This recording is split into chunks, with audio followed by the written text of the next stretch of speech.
What is going on, everybody? Welcome back to the final episode of the Formula One Power Rankings for 2020. Like I said, this is going to be the final episode for this year. The new season doesn't start for about 90, it's like 80, 87 to 90 days, something like that, something in that range. But yeah, I'm here to give the final rankings going into next season. I've got information for each driver as to where they will be next season. I don't know if I'm going to continue doing this. It's next season. I've got another thing that I want to start doing with tier lists and everything, but for the time being, we will close out this series and give it an ending. So here we go with the final rankings. So we're going to start off with the two honorable mentions, Pietro Fittipaldi and Jack Aitken. Obviously, Fittipaldi was filling in for Romain Grosjean these final two races, and Jack Aitken was filling in for George Russell at the Secure Grand Prix while he was filling in for Lewis Hamilton. I'm not sure what each of these guys is going to do next season. I mean, they both had pretty standard races for Haas and Williams, a 16th, a 17th, a 19th, kind of around where those teams usually finish. Um, I'm assuming that both of them are going to return to test driver roles. Obviously, Fittipaldi with Haas and Aitken with Williams. I'll be interested to see if Aitken does return to Formula 2. He obviously had a pretty um, disappointing season, I guess you could say, in Formula 2. Only scored about 45 points this year, so I'll be interested to see if he returns. There's a lot of vacancies in Formula 2 right now. The full grid for Formula 1 has pretty much been announced, but they only have about 4 or 5 of the drivers for Formula 2 announced, so we'll see if Aitken ends up returning, but um, I'm assuming that he'll probably return to a similar test driver slash reserve role for Williams, and maybe we'll see him step up to the main team in 2022 when if George Russell ends up getting a chance somewhere else. So then in the actual rankings, number 20, obviously a very disappointing end to likely his career for Romain Grosjean. Obviously a disappointing end of the season, but this is probably going to be the end of his career too.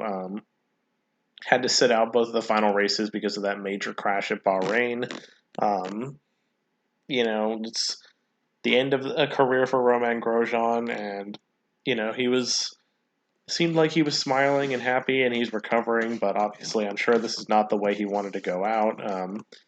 Pretty strained relationship with the team over the past couple of years, and you know, I think he was honestly lucky to have the seat this year. There was a lot of people saying that he was going to be gone from the team last year and that Nico Hulkenberg was going to take over his seat, but they gave him another chance. And I mean, obviously, not all of his how do you say, not all of his bad results have been just a result of him as a driver. Obviously, Haas is they do not have very good cars. They're easily probably the second worst car on the grid, only better than Williams. So not all the results can be put on him, but obviously the driver, they're part of it too. And you can, we've been shown by people like Charles Leclerc and Daniel Ricciardo that you can get more out of a car than the car's performance and do better. And Grosjean obviously was not able to do that. So Romain Grosjean, number 20. Number 19, we've got Nicholas Latifi, who's going to be returning to Williams next season. I was a bit surprised that Williams decided to stick with him. I thought maybe that they would switch to Jack Aitken or maybe someone else within their development program, given that Latifi's had a pretty bad season. Given that George Russell has had George Russell outqualified him every single race again this season, just like he did to Robert Kubica last season. And Russell actually pulled off some pretty good results this season as well. And unfortunately for Latifi, he does have a couple good results on his resume. Like he's got a couple 11th place finishes, but those were more so a result of the fact that everybody else in the race, had retirements or mechanical failures, and the only reason why he was up there was because he pretty much inherited it because everybody else was out.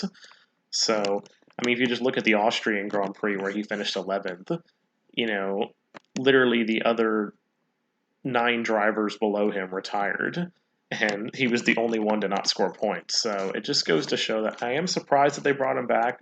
Obviously, Williams doesn't have a very good car to put underneath their drivers, but it does surprise me that he's going to be back. And I thought Williams would go another direction, and pretty typical end of the season, an 18th and a 17th, not fantastic. But who knows? Maybe we'll see how he does next year. Obviously, his first goal is going to be out qualifying George Russell. That's the number one goal. You don't want to be out qualified by your teammate at every single race. That's pretty embarrassing. So, number 18, the other Haas driver, Kevin Magnussen, who is not going to be returning next season. I'll be interested to see if this is the end of the career for Kevin Magnussen. It probably will be. He's definitely, he's not getting any younger, and he's never really had the talent that someone like Nico Hulkenberg or Sergio Perez has had, where, teams were kind of actively looking to recruit him. So pretty much when it said that he was not going to be coming back to Haas, it was pretty much a foregone conclusion that he would be out of Formula One. So probably the end for Kevin Magnussen as well. He had he had a very up and down season. He had more retirements than any other driver this season, although he did pull off a couple better results for Haas this season. He finished below Grosjean in points, but if you're looking at raw points finishes, Magnussen had more points finishes than Grosjean. Grosjean just had a 9th place, and Magnussen had 2 10th places. So not a good season for Haas, and probably another unfortunate end of the career for Kevin Magnussen, same as Romain Grosjean. Both drivers not going out on a high note, unfortunately for them. So number 17 and 16, we've got the 2 Alfa Romeo drivers who will both be returning to Alfa Romeo next year.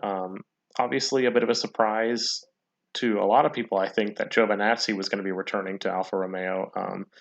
Most people knew that as long as Kimi Räikkönen wanted to be there, he would have a seat, so that's probably not too surprising. But Giovinazzi will be returning, and I hope he does well. He definitely turned up his game later in the season when obviously there was all the rumors that he might not be returning and that Mick Schumacher might take his place, and he definitely turned up his game. Both of the Alfa Romeo drivers, they were definitely, Haas and Williams were kind of fighting for that who's the worst team, but Alfa Romeo was pretty clearly the 8th best team above Haas and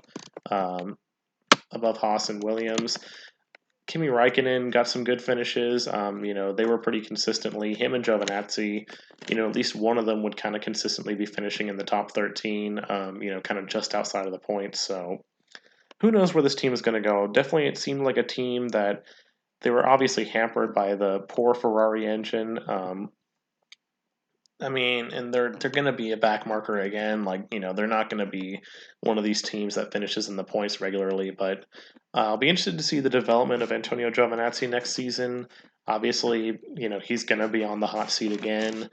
Ferrari's giving him this chance again to race and have an opportunity.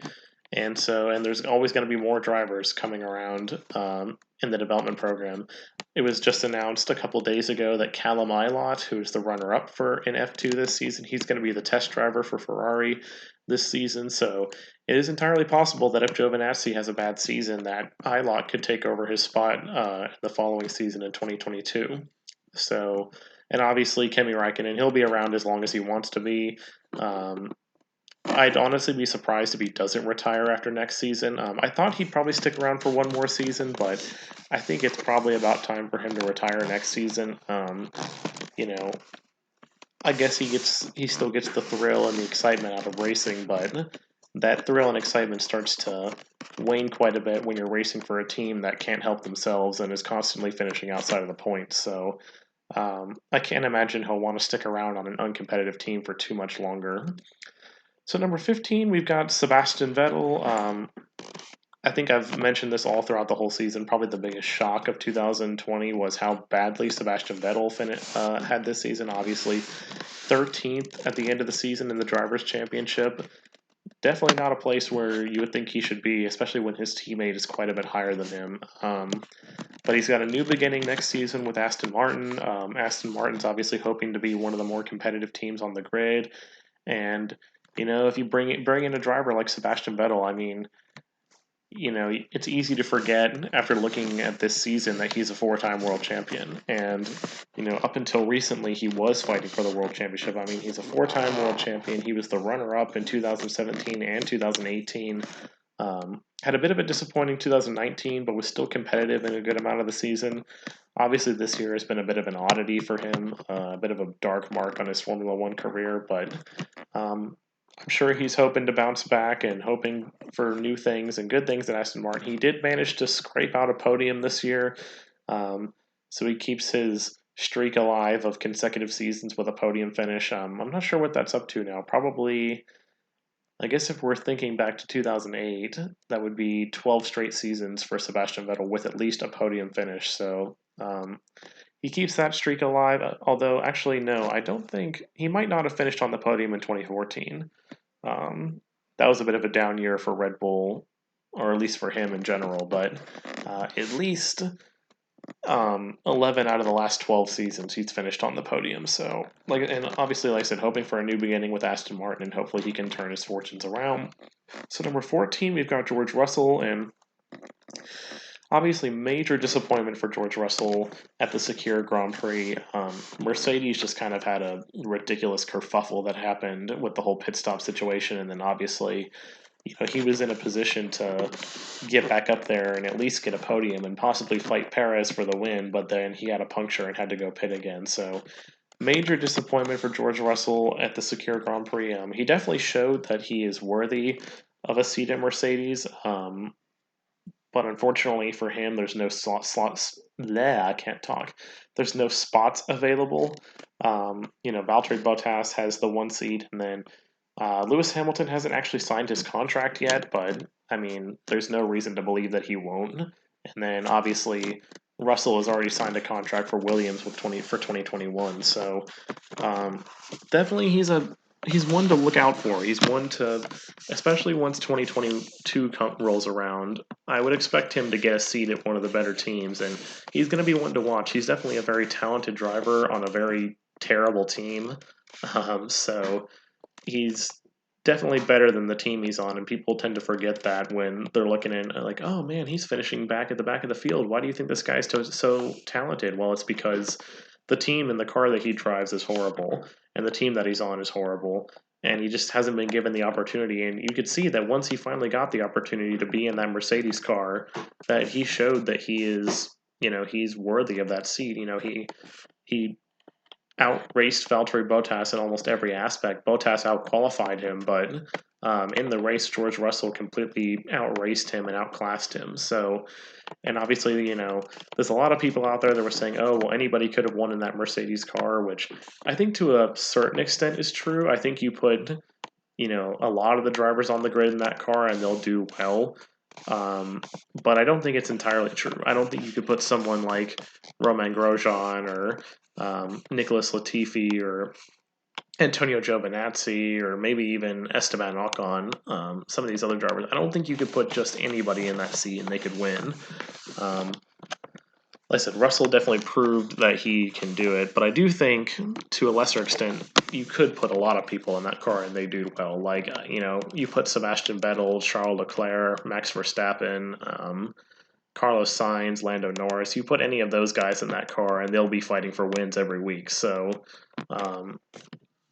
I think a lot of people maybe in a little bit of a way overhyped his performance with Mercedes, but definitely outdriving and outclassing Valtteri Bottas is what made it look a lot better to me. Because if he had gone the whole race behind Bottas and Bottas led the race and won the race and blah blah blah blah blah, then yeah, I'd be saying that maybe we're overreacting. But the fact that he was able to outclass and outrace Bottas really gives him a lot of credibility, and it proved himself to Mercedes in the future that he deserves a seat. So at number 13, very disappointing end to the year for Charles Leclerc. He's definitely probably been the most up and down driver this season. He'd have weekends where if you just look at these past two races, he had to retire from the Sakir Grand Prix because he collided with Max Verstappen, and then a very disappointing 13th at the Abu Dhabi Grand Prix. Like, he'd have weekends like this, but then, the next two weekends he'd get like 4th and 6th, or like maybe he'd even get up on the podium. So probably the biggest up and down driver all season. Very disappointing for him that he was actually in the running for fourth place in the Drivers' Championship until that retirement at Sakir, and then obviously the 13th at Abu Dhabi dropped him down to 8th. But he was in the fight for fourth place up until the last two races, and just a very disappointing season. Disappointing season for Ferrari in general. Obviously, Leclerc is going to be returning to the team next year, so we'll see if Ferrari can somehow scrape together a better car next season. Obviously, Matteo Binotto's been talking about that they've been trying to work on a new engine next season, and that the first tests are looking promising, because obviously that was probably the biggest hamperance for Ferrari this season, was just the engine was so bad. Kind of like the opposite problem that they had last season, where the engine was by far the best engine on the circuit or on the grid, but they just didn't have the aerodynamics or the chassis that the Mercedes or Red Bull cars had. But obviously this year they kind of had the opposite problem. The aerodynamics and the chassis still weren't that much better, but now the engine was terrible as well, so it dropped them down to, they weren't even the class of the midfield. I expected going into this season, when I heard their lack of pace, I was like, okay, well, yeah, Mercedes and Red Bull are going to be the ones at the top, but Ferrari will at least be fighting for third in the Constructors' Championship, and that's not even the case. They were down in sixth for pretty much the whole season. They had been outclassed by Renault, McLaren, and Racing Point almost all season. The only ones that they were better than were the three backmarker teams that I mentioned earlier and AlphaTauri. Oddly enough, AlphaTauri has more wins and had more wins in this season than Ferrari did. So, definitely something to watch for next season. Leclerc is obviously one of the most talented drivers on the grid. He's kind of in like another situation, kind of like George Russell is in, where he's like a really talented driver on a really terrible team at the moment, which you normally wouldn't be thinking that when you're talking about Ferrari, but that was the case this season, and hopefully for Ferrari's sake and for Leclerc's sake, they can get a better car next season, get a better engine, and hopefully start fighting for podiums again on a consistent basis. I know that Matteo Binotto said that he doesn't expect them to be competitive until 2022, but with Leclerc's talent, I'm sure that they'll be able to do something next season. So number 12, we've got the final driver on this list who does not have a seat for next year, and that is Danny Kvyat. Obviously, not a bad season for Danny Kvyat. 14th in the Drivers' Championship seems to be mostly expected for him. I mean, obviously Gasly had a better season, but AlphaTauri their car is far and away the seventh best. They're better than the three backmarker teams, but they were kind of there fighting with Ferrari for that like sixth and seventh spot. So I think 14th in the Drivers' Championship is very respectable. He never really had too many bad weekends. He always kind of was hanging around that like 11th, 12th, 13th, and then he'd kind of go up into the points every now and then. A seventh place finish at the Sakira Grand Prix, so not a bad season. I think it's just more so that they looked at the success that Gasly had, and then obviously Red Bull is wanting to bring in younger drivers to their program. Danny Kvyat's been around for a while. He's had his opportunity. He had his chance with Red Bull back in 2015 and 2016, and then he's just kind of been very. I talk about how Charles Leclerc had a very up and down season. Danny Kvyat's had a very up and down career. And it's looking like, once again, just like in 2018, he's going to be out of Formula One. I think we'll probably see him back at some point in some role. I don't think he's done. Like, in contrast to Kevin Magnussen and Romain Grosjean, who I think are done, I do think we're going to see Danny Kvyat back at some point. I hope he gets another chance. He is a talented driver. He just doesn't have the talent that some of the other people have, and he's obviously not as young as some of these other drivers that, Formula One's all about the youth right now, and if you're not doing well as a veteran, then they're going to come in and replace you with someone younger. So, like I said, I think we'll see Danny Kvyat again in the future. I don't know if he's going to be where he's going to go this season. He's probably going to go and be a test driver or reserve driver somewhere. That's what he did in 2018 when he when he got kicked from Toro Rosso. He went and became a reserve driver. So that'll probably be what he's going to do this season. And, maybe we'll see where he ends up in 2022 if he gets a seat somewhere, maybe with I don't think he'll ever get a seat again with Red Bull. maybe AlphaTauri will bring him back. Maybe he'll go get a seat with like Renault, or I shouldn't say Renault, but like maybe Alpine or something. I don't know. We'll see. Only time will tell for Danny Kvyat. So number 11, Lance Stroll.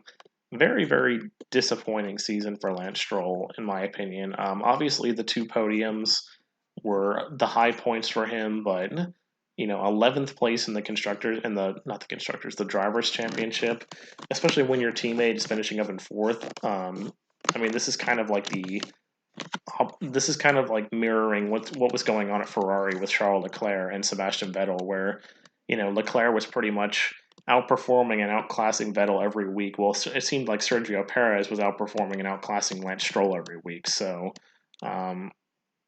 his seat was safe at Aston Martin all along, just because he's Daddy's boy and Daddy was going to bring him back no matter what. But I think he's definitely going to have to prove with Aston Martin that he is going to be, that he can be a successful driver, because as much as I don't think Lawrence Stroll is going to give up on his son, it is going to get to a point where if he's not providing the results, like if Sebastian Vettel's going out and competing for podiums every week, but then Lance Stroll is over here barely making it into the points, his patience is going to run out eventually. And I think even though Lawrence Stroll is going to be the one who, he's still the one running the team and he has the final say in everything, he's going to start getting a lot of pressure from all the other executives in the team being like, hey, we know that he's your son and that, blah, blah, blah, blah, blah, but you really need to start looking for other drivers because he's not performing to the level that we want him to be, and he's not performing to the level of his teammates. So next year is going to be critical for Lance Stroll. I feel like I'm saying that with a lot of these drivers, but I think more so in Stroll's sake that next year is going to be really important. He needs to prove that he can be competitive and that, that these podiums that he gets are not just one-offs, and then he goes out and, struggles to get in the points the next race. So definitely important for Lance Stroll to come back and drive strong next season. Number 10, Pierre Gasly. Very good season for Pierre Gasly. He got the win at the Italian Grand Prix. It was confirmed very early on that he'd be returning to AlphaTauri. Definitely, obviously, hoping for a drive somewhere with one of the better teams in the future. And I think he'll get that shot again. I think Red Bull was just obviously very wary of promoting him to the top team again, especially after what happened the last time. So I think if he can put together another really good season next year at AlphaTauri, then he's going to be in the conversation for seats at places like Red Bull and Mercedes and whatnot. He'll be in that conversation, but until then, he's going to be with AlphaTauri again. I expect another strong season from Pierre Gasly, and who knows what the future holds for him. He's still very young. He's still developing his driver skills, and seems like he's only going to get better. So at number 9, we've got Esteban Ocon. Obviously, congratulations to Ocon. Got his first podium of his career with the second place finish, but that's about the only good thing you can say about Esteban Ocon's season, unfortunately. And again, a very similar situation between him and Ricciardo, like there was with Stroll and Perez at Racing Point. Ricciardo outqualified him at every single race except for one this season, and the only one that did he? I think he might have outqualified him at one of these other ones. Hold on, yeah, he outqualified him at Abu Dhabi, so 2. But still, you never wanting to get outqualified by your teammate at every race except for 2 of them. Ideally, you'd want that battle to be even, or obviously you'd want to be ahead in that battle. But if you're losing the battle, then you'd want it to be close.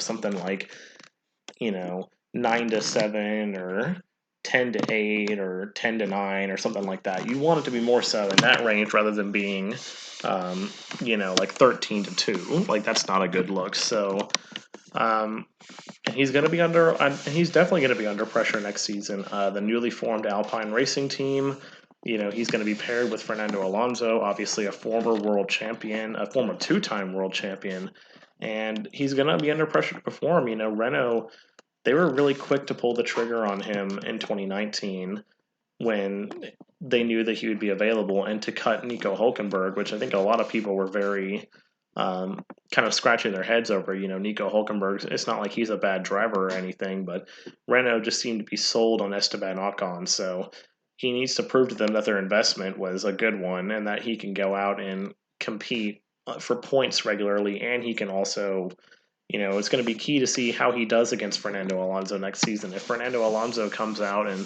starts outscoring him and outpacing him every week, then it's not going to be a good look because obviously, Alonso's obviously he's a former two-time world champion. He's one of the greatest the Formula One sport has ever seen, but he has been away for an entire season, and he was showing signs of wear kind of in his last season with McLaren. So he's been away for not about. It's funny. I said he's been away for one season. He's actually been away for 2 seasons because he retired after the 2018 season. So he's had 2 full seasons out of the seat. And if he comes in and already starts, out qualifying and outpacing Esteban Ocon every week, that's not going to be a good look for Ocon, especially when Renault kind of threw all their chips behind him. So definitely going to be a very prove-it season next year for Esteban Ocon, and we'll see how he does. Number 8, we've got Lando Norris. Kind of a disappointing second half to the season for Lando Norris. He had a very strong first half of the season where he was pretty consistently up in 4th or 5th in the Drivers' Championship. At the end of the year, finishing in 9th. Obviously, McLaren got 3rd in the Constructors' Championship, so that's very good for them. And Lando Norris is kind of looking to be the torchbearer next season. And there's not really too much bad to say about Lando Norris. I mean, he's a good driver. He fought Carlos Sainz throughout the year. Sainz unfortunately had a lot of mechanical problems at earlier points in the year that kind of hampered his progress. But definitely Norris is going to be looking to turn around the bad ending to the season that he had, because if he had kept up the success that he had early in the season, then he could have easily ran away with 4th place in the championship. But a lot of very poor results in the second half of the season led to him falling to 9th.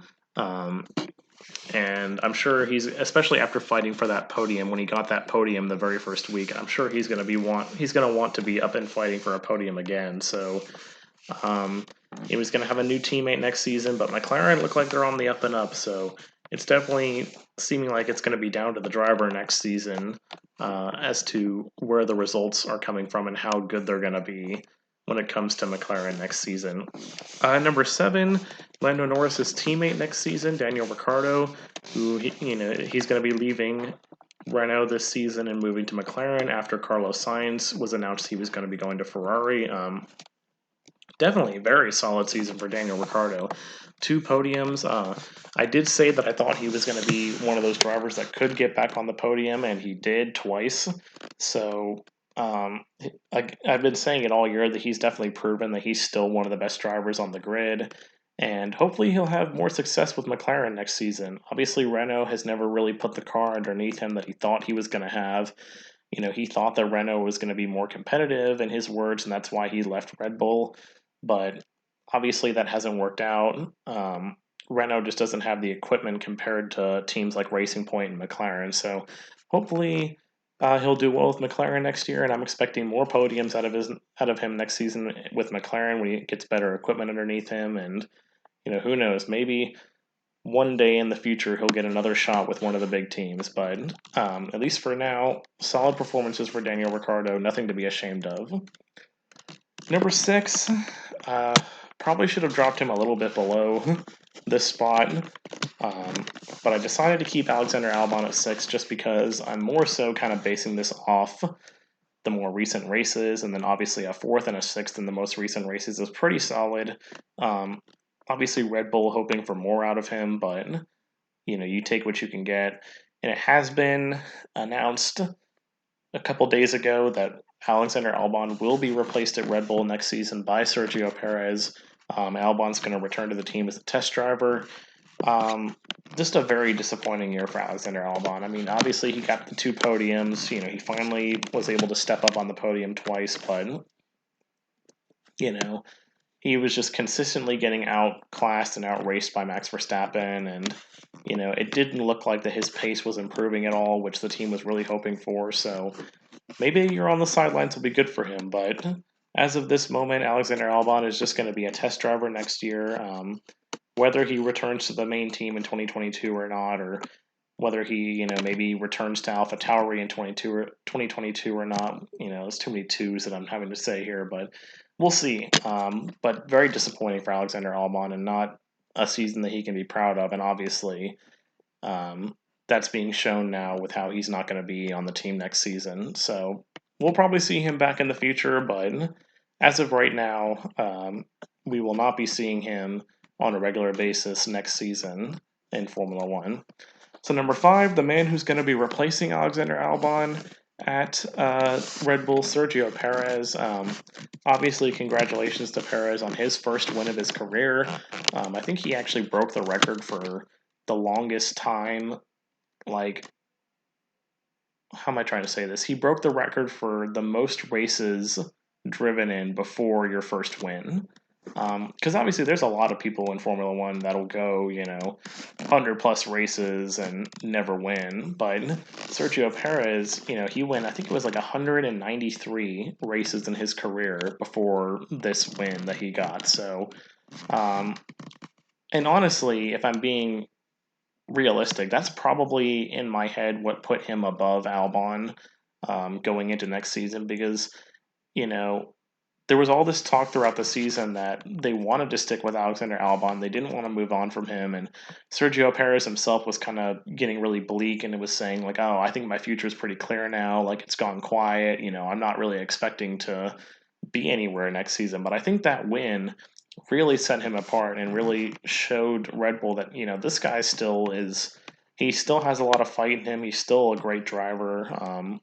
You know, let's bring him in for a season and see how he does. And I'll be really interested to see how he does against Max Verstappen, because, everyone who's ever been Max Verstappen's teammate, ever since 2018 with Daniel Ricciardo, like, you look at Daniel Ricciardo, Pierre Gasly, Alexander Albon, it's not easy being Max Verstappen's teammate. He's so talented. He's one of the best drivers on the grid, and it's going to be hard to compete with him. But, there has to be a level of, I don't know, there has to be a smaller gap, I guess is what I'm trying to say, because there was a huge gap between Pierre Gasly in 2019 and then obviously Alexander Albon this season, between them and Max. And that gap needs to be smaller, and the team understands that, and they know that, they're not going to expect Sergio Perez to go out and beat Max Verstappen every week, but they're going to expect him to be competitive with Max Verstappen. They're going to expect him to be very similar to how Daniel Ricciardo was as a teammate to Verstappen, because even though Verstappen, would outrace and out-qualify Daniel Ricciardo, Ricciardo was still competing. He was still right there in the fight with him every week. So they're definitely going to be expecting that out of Sergio Perez, and I'll be interested to see how much of a long-term agreement this is. Obviously, he just signed a one-year contract. One-year contracts seem to be pretty common in Formula One, but it'll be interesting to see. If he goes out and starts competing for wins and getting up on the podium consistently, then I would expect Sergio Perez to stick around for another couple of years to partner Max Verstappen, because I think that's really what Red Bull is looking for. They're not looking for, maybe another young driver to develop, or, another, I don't know, like I said, they're maybe not looking for another hotshot young driver. They're just looking for someone to be a good partner to Max Verstappen, because Verstappen is their focus. He's their main concern, and they want a good driver to pair with him, and someone who can compete with him and push him to be better. So, and I think Sergio Perez is going to be the guy to do that.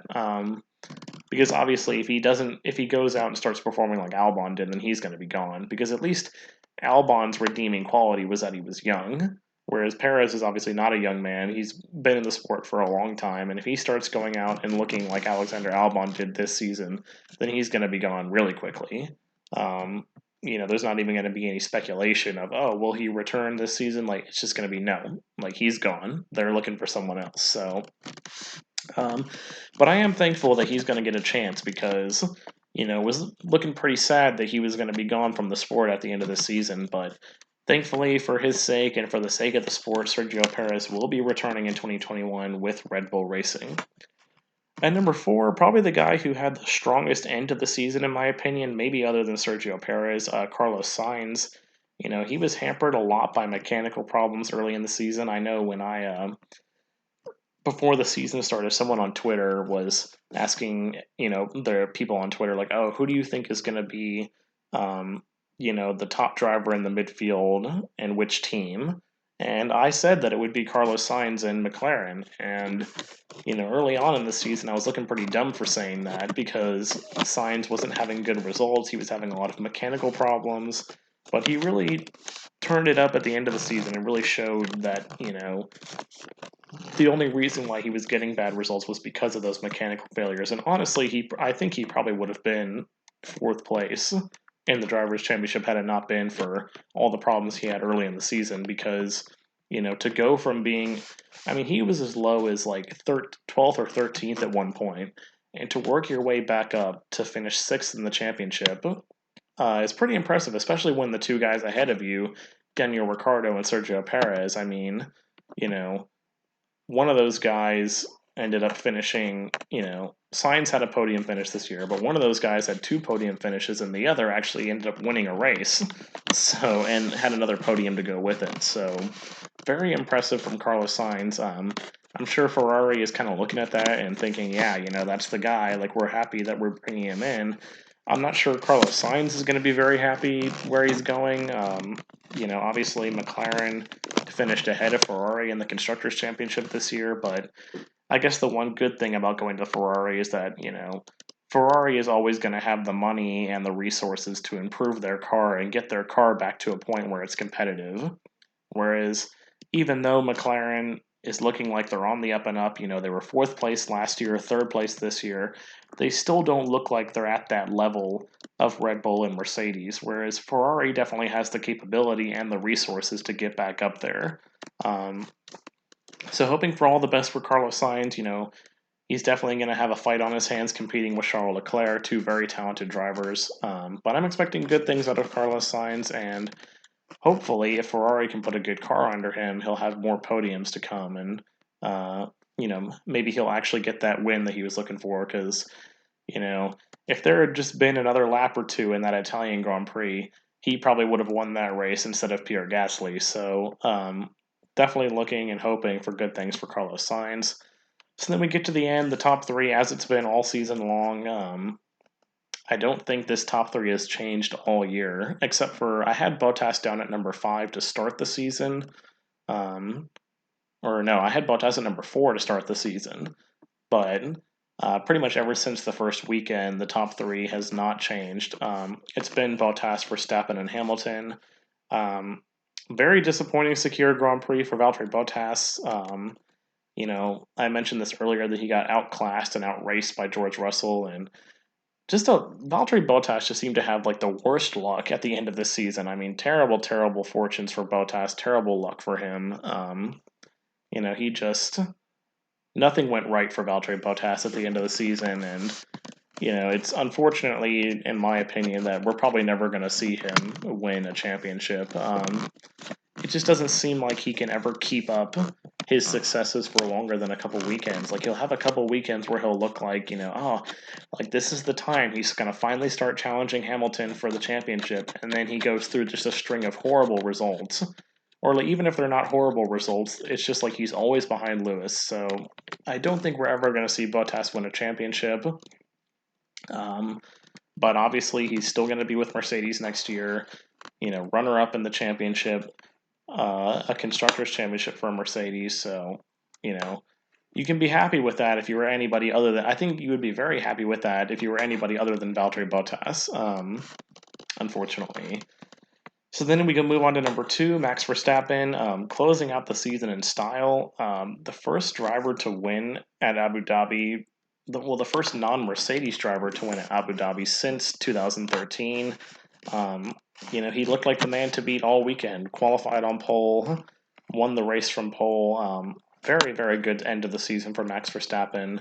And I don't think there's much else to say about Max Verstappen other than, if Red Bull can just give him the car to compete with Mercedes, then he's going to be competing for a championship. I've said this many times that he's one of the most talented, if not the most talented driver on the grid, and, expect more podiums and more wins out of him next season. And then finally, the reigning world champion himself, Lewis Hamilton, the only driver on this list who, I guess, well, no, I shouldn't say the only driver on this list, but I guess the only, how do I word this? I'm not really sure how to word this. I guess he's the only one that hasn't signed a contract for next year that's expected to sign a contract for next year. I guess there we go. That's the way to word it. All the other 9 teams have both their drivers under contract and ready to go. Mercedes is the only team that doesn't have 2 drivers under contract right now. They re-signed Valtteri Bottas like way back in the season. I can't remember which weekend it was, but it was a long time ago that they locked up Bottas for another season. Lewis Hamilton still has not signed a new contract.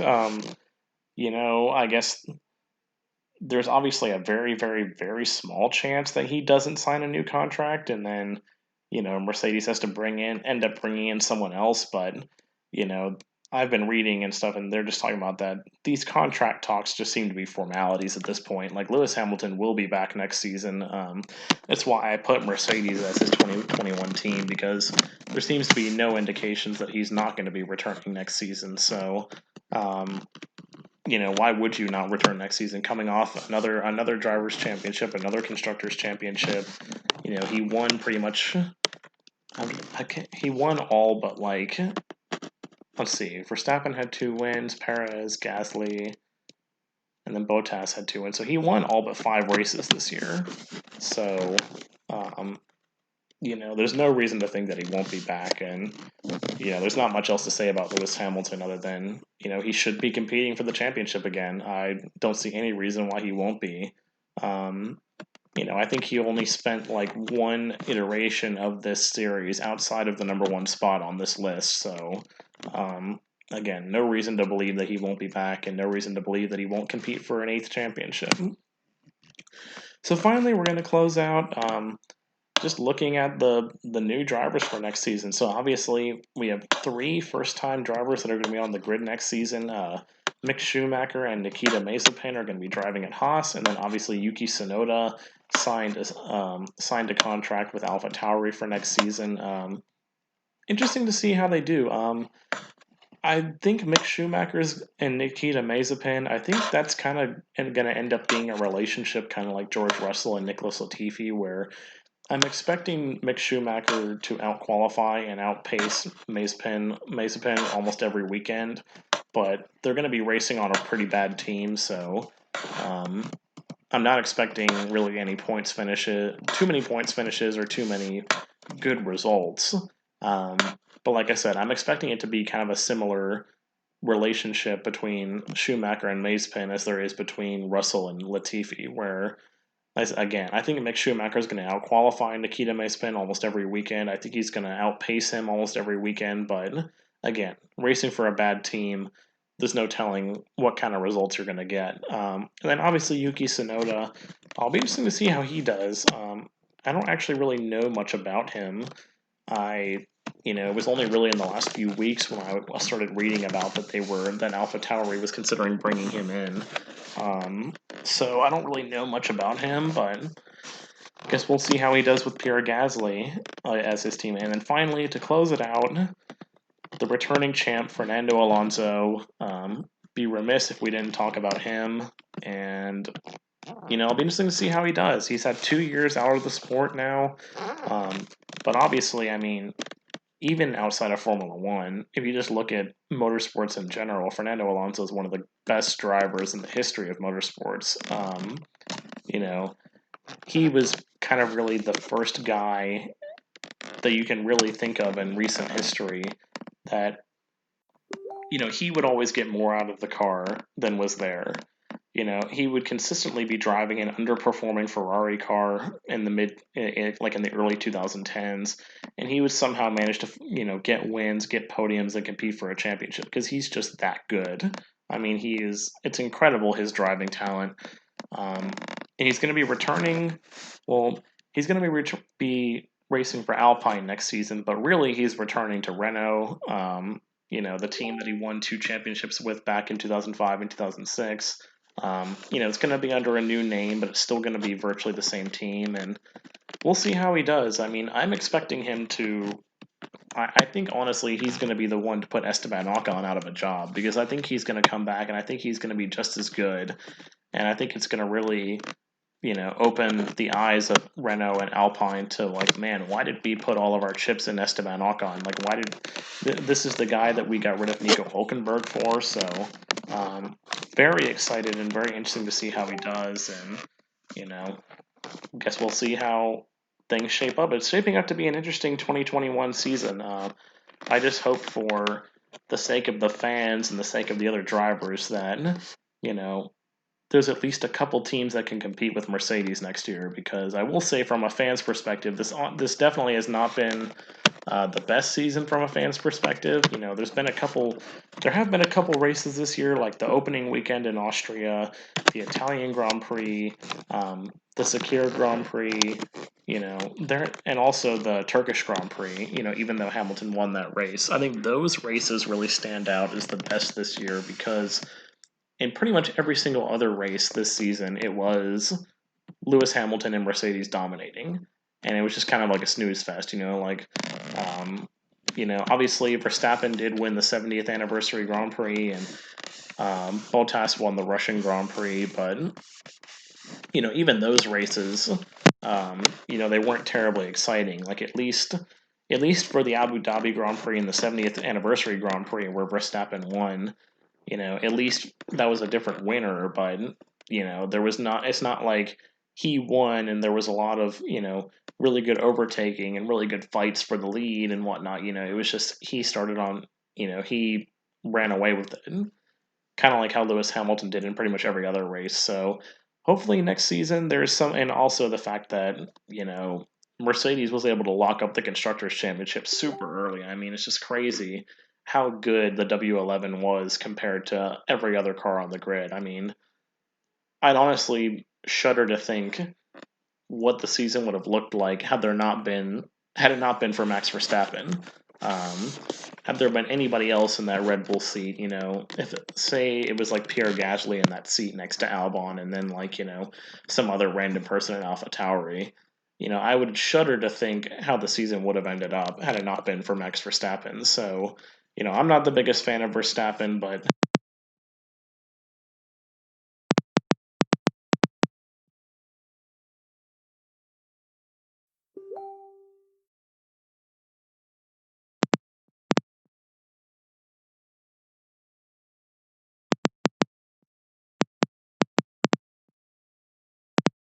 hope you guys enjoyed this series. And let me know if you want to see it make a return next season. I will be starting a new series, hopefully sometime next week or the week after. I'm going to start making tier lists, and definitely going to see if I can get suggestions from Twitter and suggestions from comments as to what they want me to do next. I'm probably going to be starting out with something very simple, maybe not something too controversial, maybe something more just opinionated, in my opinion.